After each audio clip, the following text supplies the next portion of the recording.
Guys, it's the return of Coach James Gogue on the latest edition of Warwick Boxing.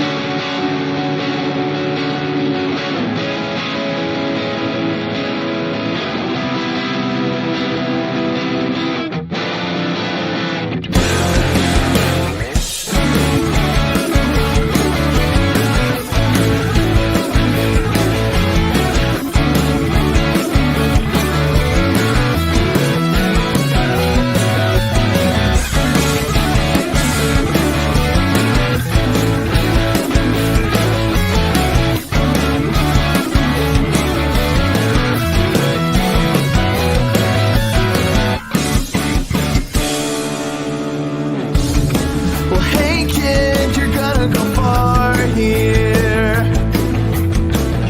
You're pretty good, just a little young, and I know what's best for you.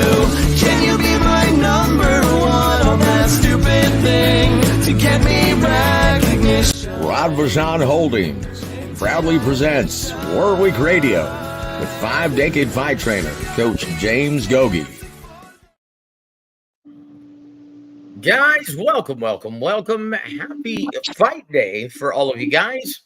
And we've got a big fight coming up on DAZN this evening. The incomparable Jesse Bam Rodriguez versus Juan Francisco Estrada, El Gallo. Well, I tell you what, here to help us size it up is the incomparable Coach James Gogue. James, how you doing, sir? Hey Joe, I'm doing good. I'm waiting for that fight. It's going to be a good stylistic matchup against the established star against the, what do you call it, Joe? A guy that's, I think, is on his last tooth. Juan Francisco Estrada. He's been around, golly, since the Brian Valoria days. Way back then in the early 2000s.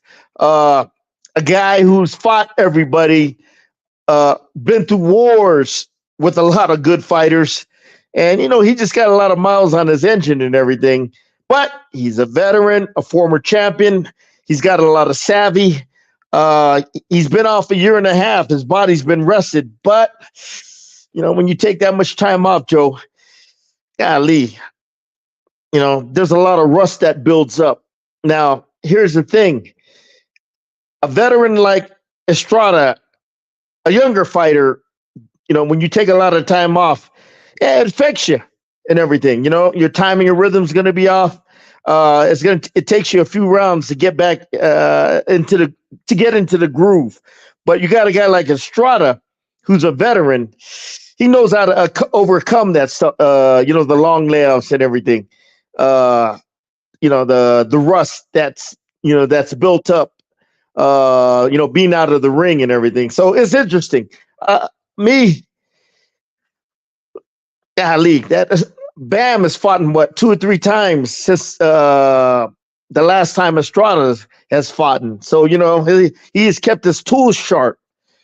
Estrada, he's a veteran though, a former world champion, been in some wars, with Chocolatito, Roman Gonzalez. And, maybe that time off has did him good where he's rejuvenated and everything. But like I said, he's got a lot of miles on his engine, though. It's going to be a good fight, stylistic matchup, because both guys are physical and both guys ain't scared to, put it on the line. But the younger guy, Bam, such a beautiful combination puncher, uses beautiful angles, and he's very intelligent in putting that pressure on you. Okay. He doesn't take a lot of incoming and everything. So let's see how it plays out and everything. The odds are, of course, in Bam's favor because he's a younger, more active champion and everything. So let's see how that goes. Indeed. I mean, Juan Francisco Estrada, it doesn't even list his age, and I'm sure that's by design. On his box rec, but he's 34. Might as well be 44 in that weight division. Yeah. But no, you're right. The odds right now they're widening. I guess that's late money on Bam Rodriguez. He's a 6-1 betting favorite with Juan Francisco Estrada, El Gallo, as a 4-1 betting underdog. Yeah, we'll see what happens. I mean, that might be a little too much disparity to pass up. I mean, you might want to put some money now on El Gallo Estrada. Because like you said, he's been in there with the best. He definitely has the experience factor, but Bam's not an ordinary fighter, is he? Yeah, nah. He's unusually, exceptionally talented. Has a natural pro style all the way back from his amateur days. I noticed it. And when he turned pro, he evolved and developed a lot more skill sets to go along with his natural pro style. Lately the angles he uses, like Lomachenko, when he gets close, little side steps he uses to go on the offensive. Yeah, that Bam. Yeah, he's really improved his game on each stage of his career. Yeah, it was really impressive in his last fight. He fought and once again, this is at 112. He fought an undefeated champion, a guy who looked, spectacular in spots, and that was Sonny Edwards. But Sonny Edwards elected to fight him in the pocket. That's a big no-no, isn't it? Oh, you do not want to fight Bam Rodriguez toe-to-toe. Okay, Reng Vasai found that out, and he got his ass whooped. When you fight Bam toe-to-toe or right in the pocket, you're like a punching bag. That's where he gets off his best combinations. The short, compact, creative combination punches he throws to the body, to the head, and to the head and body. And he mixes it, and he hits you from all angles, and he with the punches, and he uses his footwork to create angles to create them, to get those openings he wants. Oh yeah, Bam is he's a solid all-around fundamental fighter, and his jab, he has a very, very good lead jab, that right jab, okay, to get him into rhythm, to get his offense going. Yeah, well, I tell you what, right now we're going to look at the tape for the undefeated Jesse Bam Rodriguez from San Antonio, Texas. He's going to come to the ring at age 24. Just had a daughter. He fights out of the southpaw stance, stands 5'4" inches tall in the center of the ring, fights behind a 67-inch reach. Once again, from the Alamo City, he comes into the ring with a perfect record, 19 wins, 0 losses, 12 big wins coming by way of knockout. James, would you say, I've been following this kid since he was the amateurs. I met him when he was 9. And it seems to me his only chink in the armor is cutting off the ring and closing the distance effectively. And it seems like he's getting better with each fight. But if you were coaching El Gallo Estrada, is that what you would do when facing a real terror, a young stud like Bam Rodriguez? Eddie Fletch once told me a bull can't fight in circles.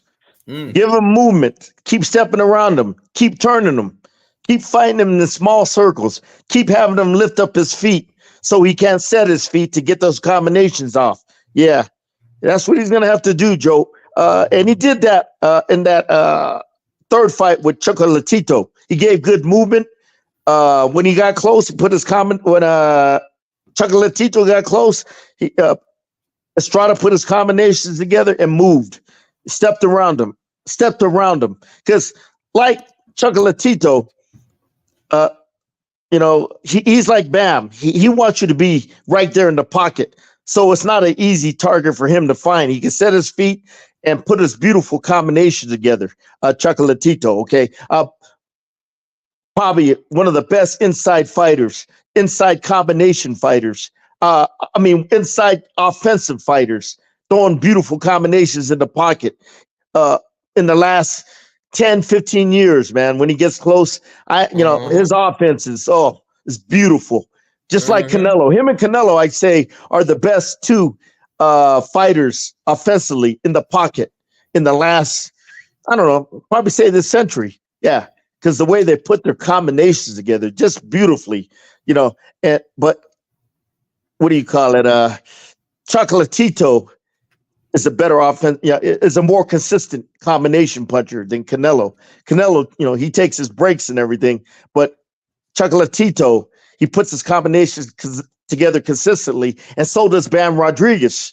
He doesn't take breaks. Okay, once he gets there, he works. He puts on his hard hat, puts his lunch pail away, and goes to work. Beautiful combinations wherever there's openings. But one thing I like about Bam is what he added to his game. Like I said earlier, is the angles he hits you at.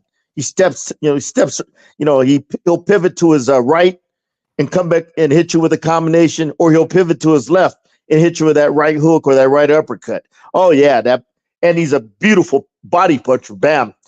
And he doubles up on his on that hook to the body to the head, or the head to the body. Yeah, he's a all around an intelligent fighter, Joe. But his best work is when he's in the pocket. And Estrada, he better box intelligently, put his combinations together, step around him. Yeah.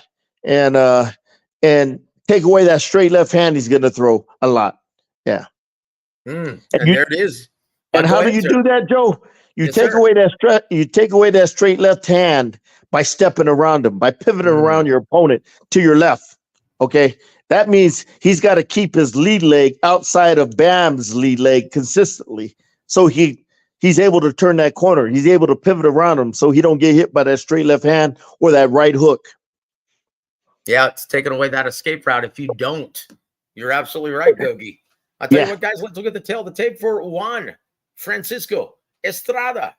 El Gallo is going to come to the ring at age 34. Oh, geez. He's from Mexico. He fights out of the orthodox stance. Stands 5'4" inches tall in the center of the ring. Find him behind a 66-inch reach from, Hermosillo, Sonora, Mexico. He's got a great record of 44 wins, 3 losses, 28 by way of knockout. And I'll tell you what, Juan Francisco, he's seen it all, hasn't he, Gogue? Oh, yeah. Like I said, he's been fighting back since Brian Valorio was fighting and was champion, okay? That's a long time, yeah. So, yeah, he's seen it all, man. And he's got a great coach. God, I can't remember his name. Darn it. I forget. He has a very good coach that's been with him since he started, okay?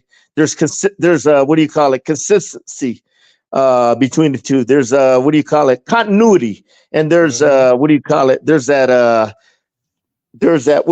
Joe, and a coach and a fighter have that rapport, chemistry. Yep. That's what it is. Yeah, they have good chemistry, and like I said, he's got a lot of miles. He got a lot of miles on his engine. Can he pull the question tonight? I'm looking for. Does he have one more great fight left in him? Okay. Now he's had a year and a half off to recuperate, to recharge, to get on that juice. I mean, to heal his body. You know what I mean? To heal his body. So let's see if he could pull it off. I'll tell you what's going to be exciting, guys. It's going to be interesting. Let's say hello to our dear friends in the chat before we move forward, before we get Gogue's official prediction for this fight. First up in the batter's box, Jose Barrera. Welcome to the show, sir. I hope El Gallo wins. Dog, I got 2 parlays with Gallo in them. Like I said, the way the odds are, well, El Gallo might not be a bad bet, but at age 34, we'll find out what Coach Gogue thinks. Jesus, welcome to the show, sir. And yeah, thank you for joining us. Estrada versus Bam by split decision for Bam. Well, that's what everyone thought was going to happen with the fight against Chocolatito. Didn't work out that way. Big Luke, welcome to the show, sir. It's good to see you, my friend. Alberto, welcome to the show, sir. He said, late money keeps pouring in from Bam. Yep, I saw that too. They have him as a 6-1 betting favorite. I'm not so sure it's a foregone conclusion. Bam wins. Gallo still has something left in the tank. Well, we'll find out tonight, guys. That's why they fight the fights. W.A.W, welcome to the show, brother. And thank you for supporting the coach on this day. Inactivity, especially for an older fighter, fighting in those smaller weight classes, detrimental to Estrada's ability. How well in shape has he kept himself between his last fight? Well, we'll see. Hopefully he doesn't suffer from Eric Morales disease. Yeah. Bruce Cast, Boxing Jazz, and more. Welcome to the show, sir. And thank you for supporting the coach. W.A.W says, Bam had a sketchy performance prior at Superfly against Izzy Gonzalez, an extremely close fight. I barely had Bam edging. How will he deal with the added weight? Look, Coach, do you want to talk? You talked about that. The reason why he had a sketchy performance against Izzy Gonzalez is because he's not that proficient at cutting off the ring and closing the distance. Well, he's gotten better. With Sonny Edwards, he didn't have a problem. But Sonny Edwards didn't move as much like he usually did. But, Joe, sometimes you don't have a good performance, but you learn and get better. And improve and correct your deficiencies. Yeah, that's the way you find out. I mean, that's he considered himself fortunate that he experienced that before these big fights on the docket, right? Yeah. And that's the only way you learn. Look at Canelo. Canelo couldn't cut off the ring to save his life when he fought Floyd Mayweather or Erislandy Lara. He's exceptionally well. He's exceptionally good at it now. He's really good at sliding in that range. Even though he depends on being flat foot, he's very good at sliding in and out of the pocket now, isn't he? Yeah. Well, that Estrada boy, he has good feet. I can see him, staying to his left, pivoting around him on a consistent basis, putting his combinations together and not staying there.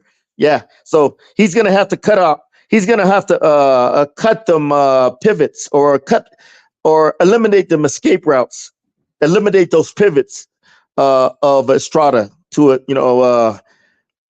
that Estrada likes to do, pivot around you to his left. Yep, we'll see. We'll see what happens, guys. I'm really looking forward to this fight tonight on DAZN. And Sonny Edwards, as well as Curiel, is going to be in the co-main event. Should be a great card tonight on DAZN. Alberto, Joe, the Black Rifle Coffee was terrific. Thank you, man. That's my favorite, brother. And I love Black Rifle Coffee, especially if you grind it. If you grind it yourself right before you make it. Hyphy has a question for you, Gogue. Gogue, is it remotely possible for a fighter who fights in the pocket like Chocolatito to have what would be considered elite defense? He does. He blocks punches beautifully in the pocket. Chocolatito with that high guard defense. See, there's a skill in blocking punches. It ain't just keeping your fucking hands up. Chocolatito, he does it with skill, technique, okay, where he doesn't get hit a lot. He does it with good little subtle head movement to slip those punches and everything. Head and upper body movement, okay? And he uses angles beautifully too. You know what I mean? Chocolatito in the pocket. Oh, Chocolatito, he's a very, very underrated defensive fighter up close because he has good skill in blocking those punches. Slipping those punches and everything. It's not just keeping your fucking hands up, man. There's a technique and skill in blocking punches. Indeed. I tell you what, if you, Coach, we need to get one of your training videos on this channel. Yeah. Marlon Starling is good at it. Marlon the former WBC welterweight champion of the world. Marlon Starling is excellent in blocking punches. Staying there in the pocket. He has his hand placement. Covers his face up good with that high guard defense. Opens up his gloves where the gloves are completely covering his face, and he just picks off the punches. With the side of his gloves. Yeah. Winky Wright too. Winky Wright. Ronald Winky Wright is good too at blocking those punches. It's a skill. You got to work on it in the gym. Yep. That's it, guys. And once again, if you've never seen Gogue teach his students how to compete, defend themselves, fight on the pocket, on the inside, it's something of great. It's something of great amazing. Like, honestly, it shocks me how proficient Gogue is at teaching these skill sets on the inside. And I don't see very many coaches who actually continue to do that. They don't fucking know. How can you teach something you don't know? Okay. It's like me trying to be a college professor teaching quantum physics. Come on, give me a fucking break. You got to know, I learned this stuff over the last 40 years, Joe. Okay. So I understand. I understand the techniques, the strategy, the tactics on how to defend yourself in the pocket, and not just keeping your hands up. You know, there's different, multiple variations of defense you could use in the pocket to not get hit. Okay. There it is. There it is, guys. Well, hopefully one day we can film Gogue doing a master class so we can actually show you guys on this channel. But thank you for the question, Hyphy, and I appreciate you supporting the coach on this day. Eric Gomez, welcome to the show, sir. Appreciate you being here. Thank you for supporting the coach. Yep, Bruce Katz, Boxing, Jazz, and more. Marlon, my man, two-time welterweight champion, WBA and WBC. And I'm shocked he's not a Hall of Famer. Do you think he's Hall of Fame worthy, Coach? Marlon Starling? Yep. Man, you know that fucking shit's politics, man. You know, Yep. there's some people, I ain't gonna mention no names, but there's some people in there like, what the fuck? You know what I mean? But anyway. Yeah. Well, look, Sly Stallone is in the Hall of Fame and Marlon Starling isn't. Yeah. Yeah. Oh, Chingao. Anyway, it's guys. political. Yep. There it is. There it is, guys. There it is. So, Gogue, here it is, your time prediction between Bam Rodriguez and El Gallo Estrada this evening on DAZN. God, you gotta go with the odds. You know, the younger, more active fighter. When it comes to matchups like this, that's what some of the factors I look at. You know, they're both solid fight. And another thing is, you know, the other guy got a lot of miles on his engine at 36 or 35, whatever he is. 34. You know, you're considered damn near ancient, a dinosaur when you get that, when you get that old into the lower weight divisions. So I'm going with, you got to go with Bam. I expect Bam to cut the ring off on this guy and use his jab proficiently to set the tone of the fight, to break down and bust up Estrada, to slow him down and everything. And I expect Bam to have, ring intelligence to cut that movement off and to make Gallo Estrada a stationary target. Me, once I got close, I'd rip them uppercuts to the body, the left uppercut to the body a lot, then come back with the right hooks to the head, or them right hooks to the to the body, to the head, double up. Right hook to the body, right hook to the head, then come back with a left uppercut, either to the chin or that left uppercut to the body. And I expect, and that straight left hand to the body too a lot. You know what I mean? Once he got that range, medium range, throw that straight left hand to the body a lot. Because you got to slow that movement down. And the best way to slow that movement down, them body punches, okay? Okay? You get close, start hitting them in the body. Older guy like Estrada, you know what I mean? Mm-hmm. You're not going to be able to move as good. Me personally, I don't think, unless he's on that shit. You know what I mean? He ain't gonna be able to move as effectively like when you're younger, when your legs are a lot fresher. So that's me. I'm gonna go with Bam Rodriguez because I expect him to intelligently, shut off that movement to close that distance without taking a lot of incoming. And once he's there, beat Bam Rodriguez, the beautiful creative combination he throws at close range and the angles he uses and everything. So let's see. Yep, it should be a great fight, guys. And once again, the fight card starts. I think it starts. So you can see the prelims as early as, I think, 7 o'clock Eastern. So, guys, check it out. It's going to be on DAZN. And that's your main event of the evening, Bam Rodriguez versus El Gallo Estrada. Coach, boy, I tell you what, there's been a lot going on since we last spoke with you. One thing I do love about Bam Rodriguez, I love his dad, Jesse. We've been friends for a while, and he's an excellent father trainer, and he has got a great relationship with his son. And he's not one of those guys, like I talked to him about that, adding that new wrinkle to Bam's fight game, right? And he said, well, you know what? That's whatever Coach Robert Garcia decides we trust him implicitly and we're going to let him do his job.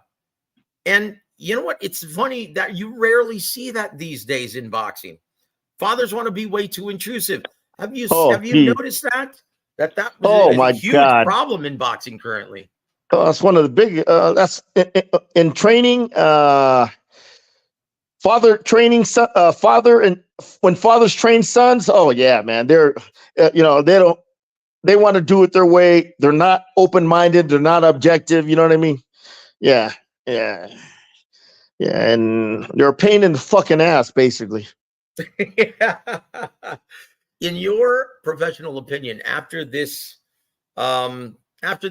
debacle on April 20th with Bill and Devin Haney, do you think Devin should dump Bill in terms of being chief second and just leave the management duties to him? It ain't gonna happen. It ain't gonna happen. Bill's too much of a control freak. Okay, it ain't gonna happen. Well, do you see him improving much if he doesn't? Yeah, they need to bring somebody in there, to start teaching this kid, what do you call it? New stuff, so he can become better. Okay, to correct those deficiencies he has, and to add more weapons in his arsenal. Yeah, they need to bring somebody in there, man, because the guys that are working right now, the guys that are working with him right now, nah, they're not, they don't understand what it takes to take Devin to the next level. It's not about his talent. He's got the talent and ability to do it. Now you got to teach some. Now you got to have somebody that could teach him this stuff, where he could, add new, weapons to his arsenal, new wrinkles to his game. Okay, adding more plays to his playbook. Okay, stuff like that. But anyway, yeah, that's their fucking problem. And if they don't see it, well, guess what? The kid ain't gonna get no better. Yep. I tell you what, Coach, and you were right in your prediction for the Tank versus Frank. Oh, yeah. Martin pay-per-view numbers, they were disappointing, very disappointing for PBC. And I don't know what's going to be in PBC's future. Coach, why do you think Tank is so? He's obviously not the big pay-per-view draw that most. Well, Leonard L would be lobbied. Basically, he's not the pay-per-view draw that all of his handlers claimed that he was. What's going on here with Tank? He needs a guy like Ryan Garcia to sell a fight. Okay, anybody else? He's not a big enough star in the mainstream to drive those pay-per-view numbers like Canelo. Okay, he's with the Hispanics. Okay, he's got a big fan base. With Tank, mainstream don't give a shit about Tank. He appeals to that ghetto market. Oh, what do you call it? Urban market. Sorry, yeah. He appeals to the ghetto market, I call it. That's all. Mexicans don't support him. Only if he there's a what do you call it? A good dance partner. That's what Tank needs, a good dance partner every fight for him to be a success. But what was it, 150? I predicted 150, and I was fucking right on the money. I remember that. I said that fight ain't going to do more than 150, even with non-pay-per-view,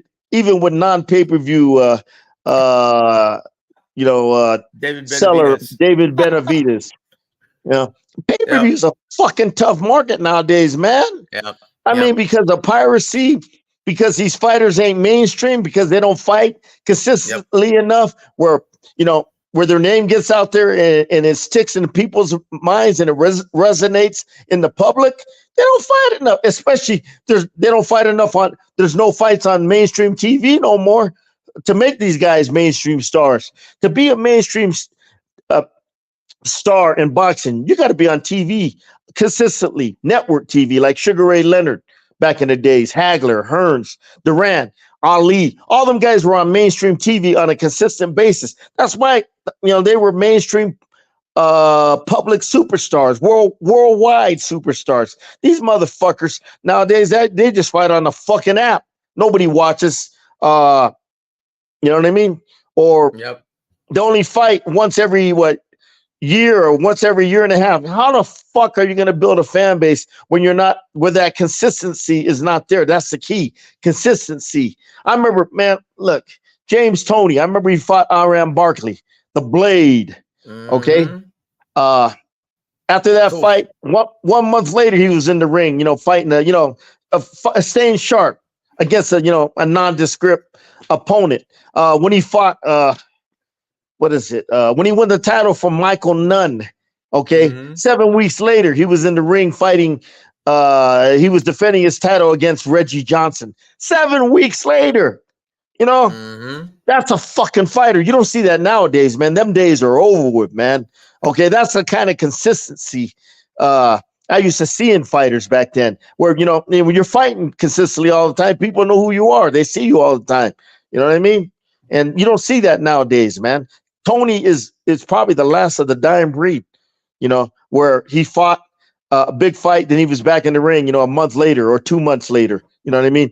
Yeah. Yep. His trainer, Bill Miller, back then, he's from the old school. That's all he knew. Fighters staying active, staying sharp, and everything. And that's why fighters back then, they easily had over 100 fights, okay, Yeah. in their career. But fighters nowadays, Jesus, man, I'm a big believer, staying active and everything. Even Julio Cesar Chavez, man, between fights, he fought Yeah. tune-up against nobodies. Just to go through that professional process of training, what do you call it? In the gym, making weight. Okay, what do you call it? Going through the process of weighing day, making weight. Going through the process of fight night. Going to the what do you call it? Going to the arena, getting your hands wrapped, walking out. Walking out there under the bright lights. Okay, you do that a lot. You do it consistently, boy. You're gonna stay sharp. Your confidence is gonna be high. You know what I mean? Mhm. But you don't. Oh my God! Man, you off 4, 5, 6 months. Boy, you get back out there. It's kind of like you got to remember. You got to remember all the steps. The professional process of getting ready for a fight. Making weight, how to make. You got to remember how to make weight. You got to, the day of the fight. You got to make weight. Then you got to, rehydrate, refuel. Then the next day, you know what I mean? You got to go through the process. Of what do you call it? Going to the arena, getting in the dressing room, getting your hands wrapped, getting loosened up and everything, walking out, walking out and everything. Oh yeah, you're fighting with them little bitty gloves too, Joe. All right. Yep. You take 6 months off without fighting with them little bitty gloves. You know what I mean? It's a different story. It's not sparring. You're not wearing that big headgear or big gloves. All the little things, man, that take place in getting ready for a fight. The gym can't prepare you for it. It can prepare you to a certain point, but you need to stay busy, man. You look at Chavez's record. People laugh. He was 32-0, fighting a guy 4-2. You know what I mean? He had one time he had a guy 60 fights, and he was fighting nobody, but he was staying active. He was staying busy, just like That's it. James Toney. Yeah, man, you got to stay active, man. I mean, you know what I mean? That's how fighters were back in the days, man.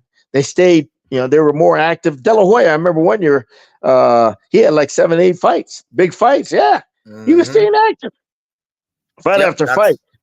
Yep. Yeah, And it decreases the necessity for a sparring long, grueling camp. and sparring. You don't have to spar as much. Yep. When you're fighting like that, when you're that active, you don't have to spar as much. When you spar, you just stay. You're already in shape. Your weights, are already in check.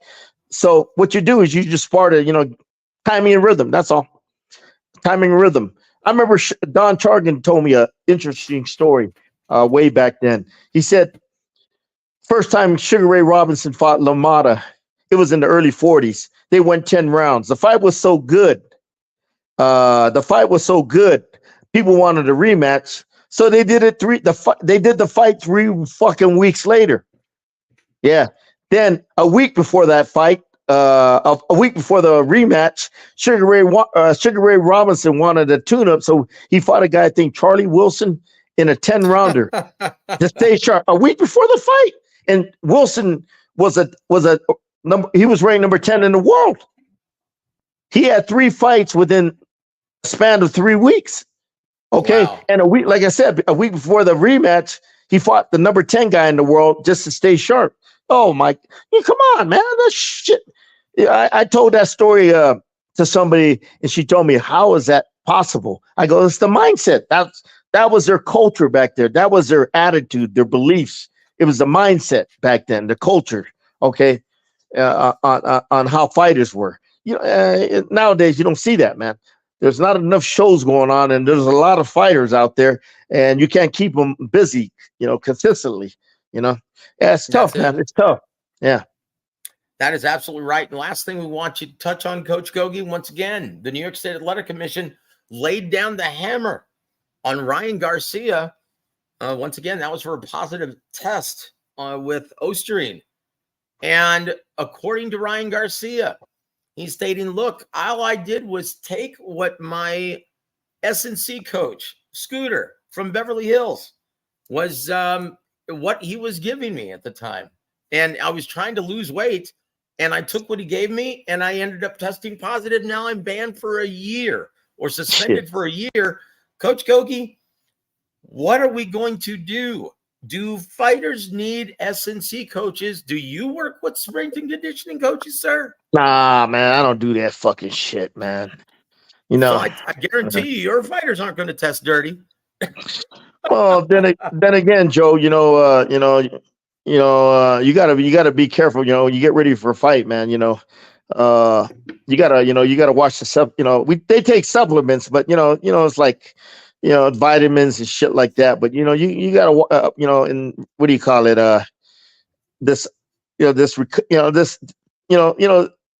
They take supplements and everything, but you gotta be careful of what the supplements contain and everything. That's it. So yeah, obviously the Ryan's team, they proved that it was a case of supplement contamination, and there's a long history of Osterine actually doing that. But once again, it's like, why are you going to trust these guys in taking these supplements?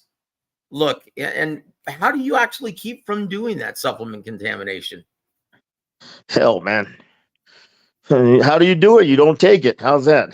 That's it, guys. And once again, who's the one who's administering that? The S&C coaches. Keeps you out of the sparring. Joe, he's saying it was accident, man. I think it's bullshit, okay? Yeah, it very well may be, Coach. And you know what my theory is? All of these guys are doing it. Yeah. Otherwise, man, they wouldn't be working with these social I had a suspicion that motherfucker's been doing this for years. He just got caught because I seen his body. I knew him. I seen his body when he was coming up. Then all of a sudden, man, I see his picture. Man, that dude was like that guy was just muscled up and like he was roided out, man. I'm like, this doesn't look natural. Okay, that means he's on that shit, man. I ain't stupid. Yep. You know what I mean? Yeah. That, you know what? Once again, if we're completely honest with ourselves, most of these guys competing at the elite level, they're all doing it. That's why they hire these guys, these S&C coaches. Yeah, and it's once again, Emmanuel used to always hate that, and he used to say this is what they do to keep from engaging in hard sparring. That's why they're so mentally weak compared to the eras of old that you were describing. Yeah. There's no other way to get you in that mental toughness, other than sparring, hard sparring. That's the only thing that prepares you for it. And guys, we're going to see 2 fighters who were a lot more mentally tough than Haney and Garcia. This evening. And that's Gallo Estrada and Bam Rodriguez. Guys, it's going down tonight. But guys, Gogue has a big day ahead of us. Ahead of him, and so we're going to let him go. Gogue, your parting shots for our listening audience. No, I just hope it lives up to the what do you call it? The hype and everything. To me, paper-wise, it's a great stylistic matchup. But hey, that's why you fight the fight. That's what the fight. The fight tonight is gonna. We're going to find out if it lives up to the hype and if Bam is the real goods. And if the odds say he's the huge favorite, well, that's why we fight the fights. We'll find out. And that's it. That's it, guys. We want to thank Coach Gogue for his time today. And tell you what, we look forward to chatting with you on the preview of the next big fight coming up. Not sure when that is, but guys, it's always a joy to meet with Coach Gogue. No one breaks it down like him. So thank you, Coach, for devoting your time this afternoon. And we will speak to you very soon.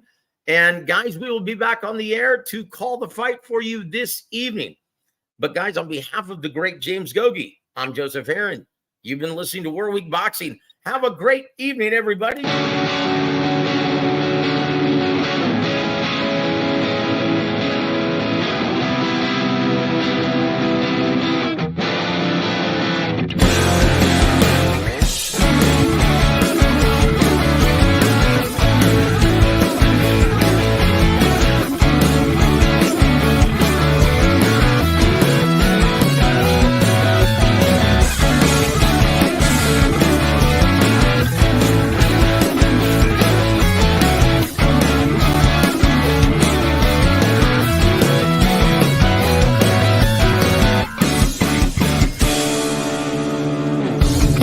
Well, hey kid, you're gonna go far here.